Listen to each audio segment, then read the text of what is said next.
una iglesia que es una iglesia del Evangelio, es una iglesia evangélica, cuyo pastor y cuya congregación fueron adventistas del séptimo día, pero ellos como congregación y como pastor salieron de la iglesia adventista hace muchos años. La iglesia de Paulino, sí. Y tuve la oportunidad de predicar allí y justamente escogí este pasaje de Hechos 3 para predicar y surgieron cosas nuevas que no habíamos visto y otras que también allí están y que tampoco se mencionaron en esa ocasión. Pero vamos a repasar rápidamente desde el comienzo. Un día a las 3 de la tarde, la hora de la oración. Y realmente dijimos que eso es de mucho significado porque Cristo murió a las 3 de la tarde. Cristo dice que era las 3 de la tarde cuando murió. En otras traducciones dice que era la hora nona o la hora novena, pero ellos comenzaban el día a las 6 de la mañana, así que de 6 a 12 son 6 horas y 3 horas más es la hora tercera. Así que a esa hora, la hora del sacrificio, Pedro y Juan fueron al área del templo. En ese lugar del templo había una puerta llamada La Hermosa. Todos los días, un paralítico de nacimiento era llevado hasta allí para que les pidiera limosna a los que entraban al área del templo. Cuando el paralítico vio a Pedro y a Juan a punto de entrar, les pidió limosna. Y hemos dicho anteriormente que lo menos que ese paralítico pensaba era que ese día toda su vida iba a cambiar, iba a dar una vuelta total. Pedro y Juan lo miraron a los ojos y Pedro le dijo: míranos. Entonces hemos dicho que nosotros que venimos de países donde hay mucha pobreza, conocemos lo que es eso, ver a un mendigo. Y justamente hoy todavía se apuestan a las puertas de las grandes catedrales y de las iglesias en nuestros países y por lo general asumen una pose muy lastimera, ¿no? Que bajan la cabeza y levantan la mano pidiendo limosna por el favor de Dios. Pero Pedro le dice: míranos. Y nos recordamos también anteriormente de que el Señor mandó a Moisés que erigiera una serpiente de bronce cuando el pueblo perecía por haber sufrido las mordeduras de serpientes venenosas, que cualquiera que mirara a la serpiente sería salvo. Cualquiera que tan solo mirara a la serpiente sería salvo, porque no podían hacer más, estaban paralizados por el veneno, no se podían mover, así como estaba este paralítico. Míranos. Entonces el hombre en el versículo 5 los miró atentamente, esperando recibir algo de ellos. Pero Pedro le dijo: no tengo oro ni plata, pero lo que tengo te doy. En el nombre de Jesucristo de Nazaret, levántate y anda.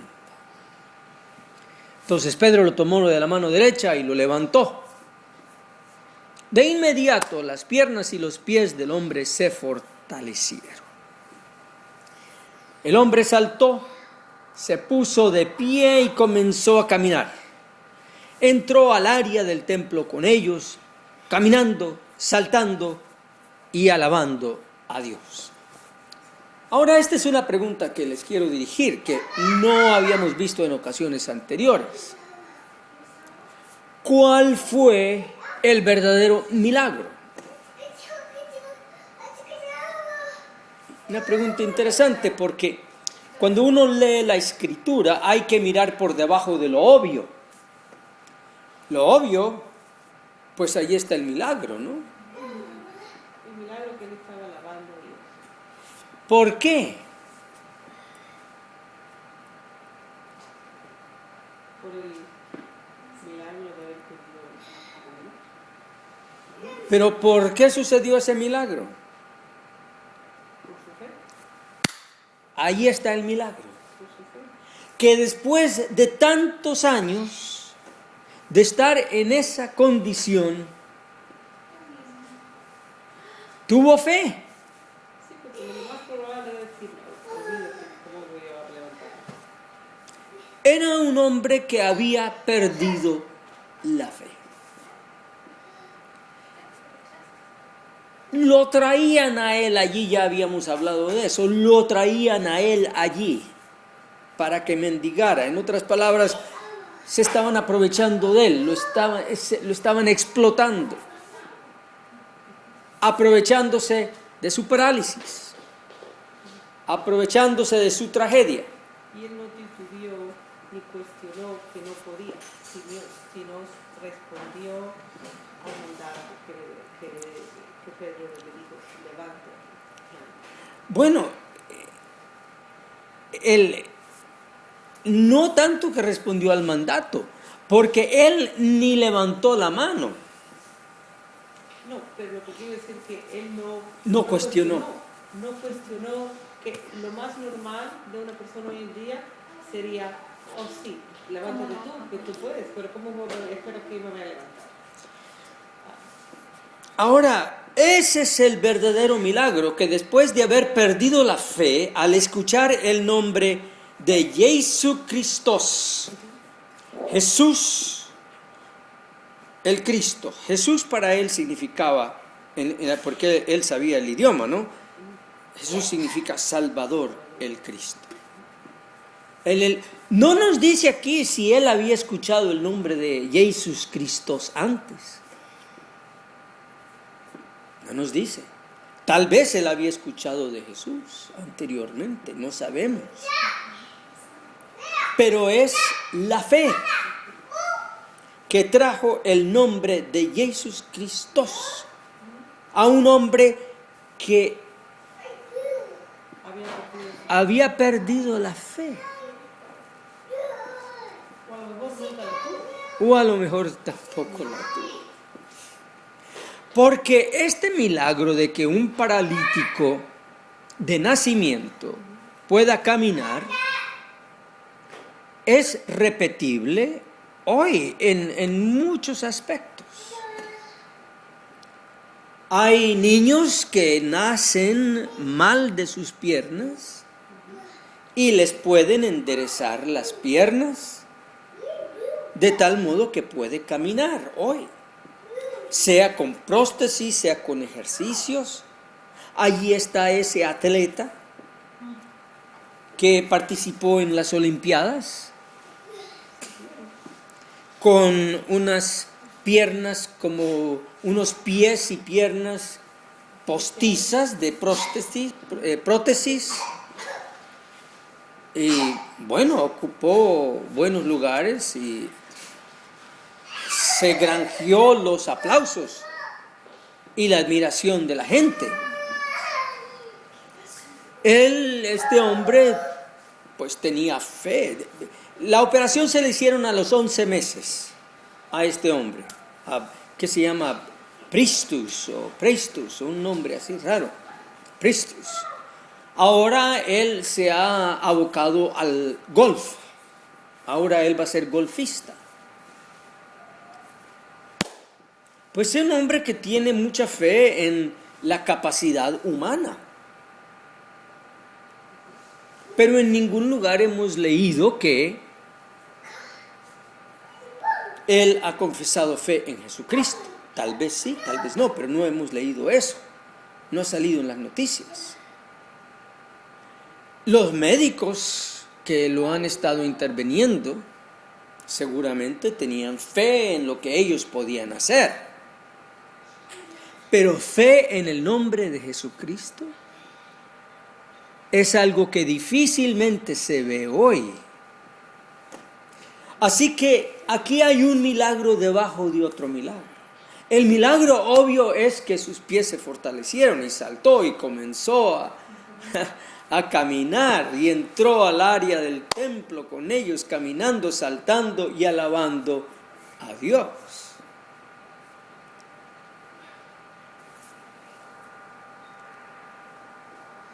Cuando todos lo vieron caminando y alabando a Dios, lo reconocieron como el mismo hombre que se sentaba a pedir limosna a la puerta del templo llamada La Hermosa.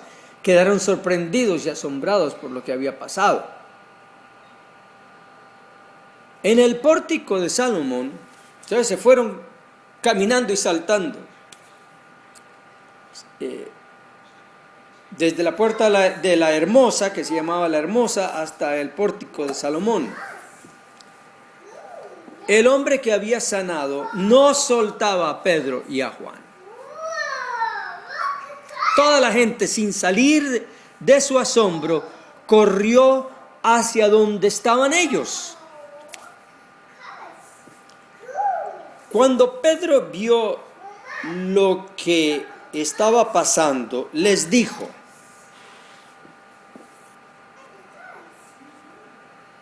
Israelitas,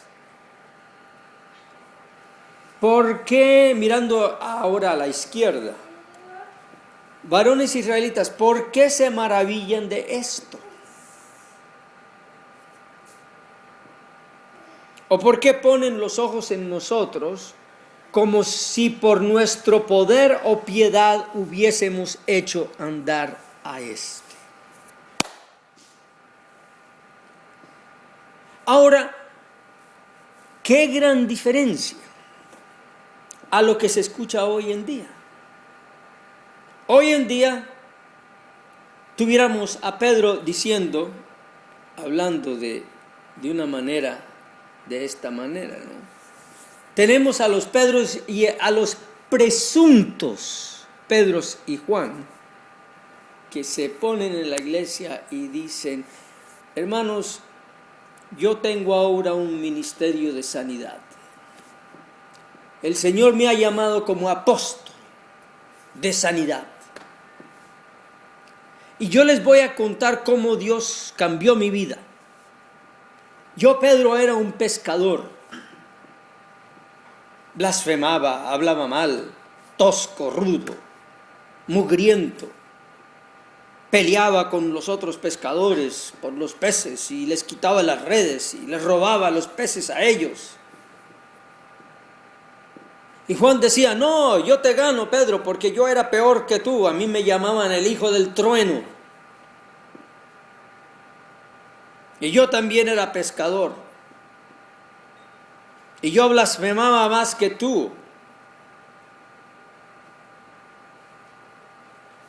Pero miren cómo el Señor cambió nuestras vidas, que hoy tenemos este ministerio de sanidad.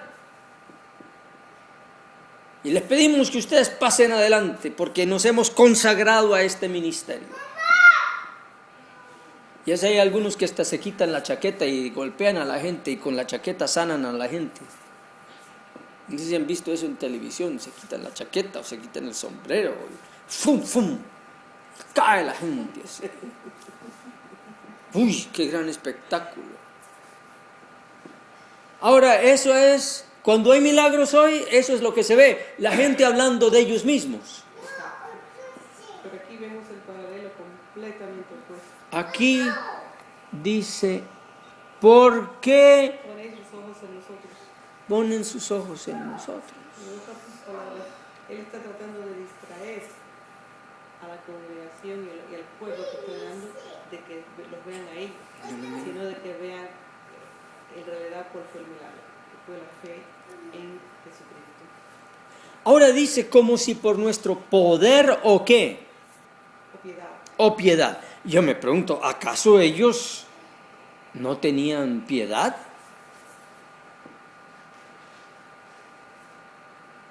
Dice, como si nuestro propio poder o devoción fuera lo que hizo caminar a este hombre. ¿Eran piadosos ellos? Sí. ¿Tenían devoción ellos? Sí. Claro que sí. Pero ellos no se jactan en eso. Ni tampoco le piden a la gente que sean piadosos. El testimonio es que nosotros recibimos una profecía de que este hombre paralítico era muy piadoso y que él estaba buscando al Señor. Lo vimos en visión, cómo este señor oraba y oraba y rogaba. Entonces fuimos dirigidos aquí por piedad de él o por la devoción de él. O fue porque nosotros estábamos orando, que Dios nos dirigiera a sanar a este hombre. Nada de eso. Dice, versículo 13, el Dios de Abraham. Me gusta cómo lo pone la versión aquí. Dios lo hizo. Dios lo hizo. El Dios de Abraham, de Isaac y de Jacob. El Dios de nuestros padres ha glorificado ¿a quién? A su Hijo Jesús. Ahora, les quiero enseñar aquí algo muy bonito. Miren que la versión de la izquierda dice, ha glorificado a su Hijo Jesús. Y miren la versión de la derecha.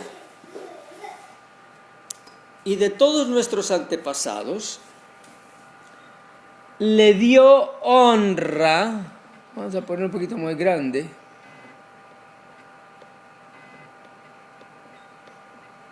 Le dio honra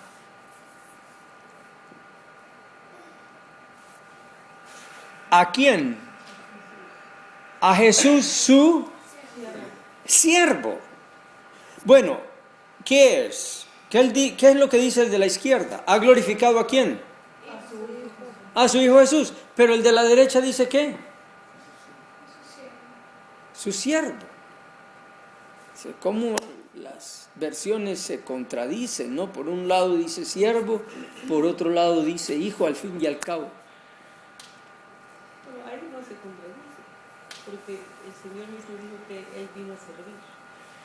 Exactamente. Él nos vino a servir. Y la última cena lo vemos, que Él quiso lavarle los pies a los apóstoles y le dijo a Pedro mismo, le dijo, es menester que yo te lave los pies, porque si no, no puedo entrar en el reino. Así que Él es un rey de servicio, no como uno lo ve desde el punto de vista del mundo. Es equivocado entonces decir que, yo soy un siervo, o el siervo de Dios, o la sierva de nuestro Señor. Nada más hay uno solo. Siervo hay uno solo. Ahora, en el idioma en que fue escrito esto, en el idioma griego, hay una palabra muy particular para siervo, para esclavo. Y tal vez algunos de ustedes lo han escuchado. La palabra esa es doulos. Pablo siempre se llama a él el doulos de Jesucristo, el siervo, el esclavo. Pero allí la palabra no es doulos. No es doulos. ¿Okay? Y hay una palabra para hijo en el griego que es huios. Huios. Si alguno de ustedes me ha escuchado la explicación de la palabra pescado en griego, que es el símbolo de los cristianos, es uno de esos, huios, la U, ichthus, huios. Pero allí tampoco la palabra es huios. Entonces, ¿qué palabra usó el griego allí? La palabra es paidia. Y dicen, paidia. Pues claro, ¿quién va a ser? Paidia. Pero la palabra paidia es muy tierna. Es la palabra que se usa para un niñito. Exactamente. Es para un niñito que corre los mandados de su papá.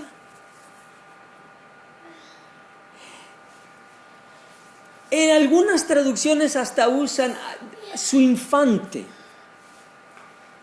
Ha glorificado a su infante Jesús, pero infante tampoco le da ese sentido. Es la de un niñito muy querido al corazón del papá, que corre los mandados de su papá. Esa es la relación que se ve allí. Esta mañana me estaba vistiendo y el niño me trajo los zapatos. Papá, pues. Estos. Me puse. Él es mi paidía. Él es mi niñito. Y yo ni siquiera le pedí que me los trajera. Él me los trajo. Es mi hijo. Y es, en cierto sentido, mi sierva. Papi, llévale el biberón, el tetero a tu mamá para que lo guarde. Y lo agarra y le sale corriendo. Se lo da a su mamá. No en todas las cosas es así, ¿no? Pero es una manera muy tierna de hablar de la relación que existe entre el padre y el hijo. El padre le encomendó a su hijito, a su querido hijito, que fuera a la cruz. ¡Qué cosa! Y es lo que está diciendo allí Pedro. Dios ha glorificado a ese Jesús que ustedes entregaron y negaron delante de Pilato cuando éste había resuelto ponerle en libertad. Es decir, Pilato vio lo que ustedes no vieron. Pilato vio que él era el paidía de Dios, pero ustedes no vieron eso. Pero ustedes negaron al santo.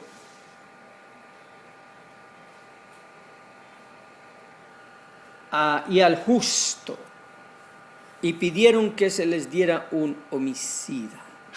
Ahora, ese santo y justo, ¿ven allí esas palabras? Que lo subí demasiado. Al santo y al justo. Es algo muy precioso ver esa palabra santo. De paso, Meche, la palabra paidía y todas las palabras relacionadas es donde hoy tenemos la palabra pediatría. De ahí viene. El estudio de los párvulos también viene de la palabra paidía. Okay. Esa es toda una serie de palabras que se relacionan con la palabra raíz, que es paidía. Párvulo, pediatría, todo lo que tiene que ver con eso, con los infantes. Lo interesante que yo veo ahí en el capítulo 14, sí, de que él habla como que ustedes son los que los negaron. Y es interesante porque Pedro, de los 12, fue el único que lo negó 3 veces. Es cierto. Y él se pone en el otro papel diciéndole a los como ustedes fueron los que los entregaron, después de decir nosotros. Ahí se le escapó a Pedro una memory recall de que porque 3 veces negar al Señor y ahí se pone a regañar a sus compatriotas, ¿no? Y sin incluirse él. Porque es bien interesante, Pablo siempre se incluye en estas cosas. Por ejemplo, Pablo dice, yo soy de todos los pecadores, yo soy de chief sinner. Sí. Pero Pedro aquí, como todavía se ve el orgullo de Pedro, no está completamente domado. Él no se ve a sí mismo como que él lo negó, sino que los demás lo negaron.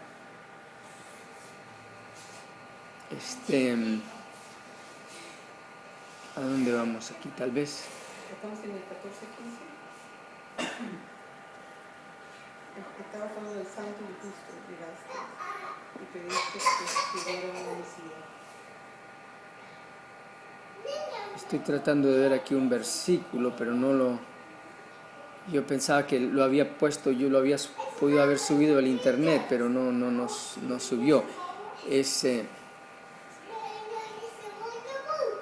Bueno, más vosotros, es un buen punto. Vosotros negasteis al santo y al justo. Ahora, nuevamente las palabras, de tanto escucharlas, pierden su filo. Las palabras, algunas de ellas tienen un significado muy poderoso, pero por el hecho que las usamos tanto, van perdiendo su filo. Pero a mí se me dio por leer toda esta sección en el idioma griego, y resulta que allí la palabra santo es una palabra preciosa. Es la palabra hagios. Hagios, que en el griego santo es una cosa muy, muy especial, muy dedicada, muy pura. El hagios era el nombre del lugar santo en el santuario terrenal de Israel, y el nombre era Hagios, Hagion, el lugar santísimo, como decir el lugar doblemente santo. Santo era algo puro, dedicado, era algo precioso. Y justo es la palabra dikaios, que en el griego dikaios es algo como no hay persona que pueda ser más perfecta que una persona que es dikaios. Una persona que es amorosa, obediente, piadosa, consagrada, devota, que es todo lo que uno se puede imaginar de una persona que vive una vida perfecta y pura y recta. Ese es el dikaios. Entonces Pedro les dice: ustedes negaron al hagios, a ese puro de Dios, al infante, al niño, al hijito de Dios, al santo, al puro y al justo. Estas eran palabras que los hebreos comprendían, porque para ellos el santo los hacía recordar del lugar santo, del santuario y de todas las cosas que eran santificadas. Y el justo le hacía recordar de que Dios solamente es justo. Y si ustedes lo negaron y pedisteis que se diera ¿qué? Que se les diera ¿qué? Un homicida. Ahora nuevamente la palabra pedir allí no es solamente pedir. La palabra pedir allí es vociferar a voz en cuello, reclamando que se les diera un homicida. Esa palabra, y pediste que se os diese, esa palabra también es importante,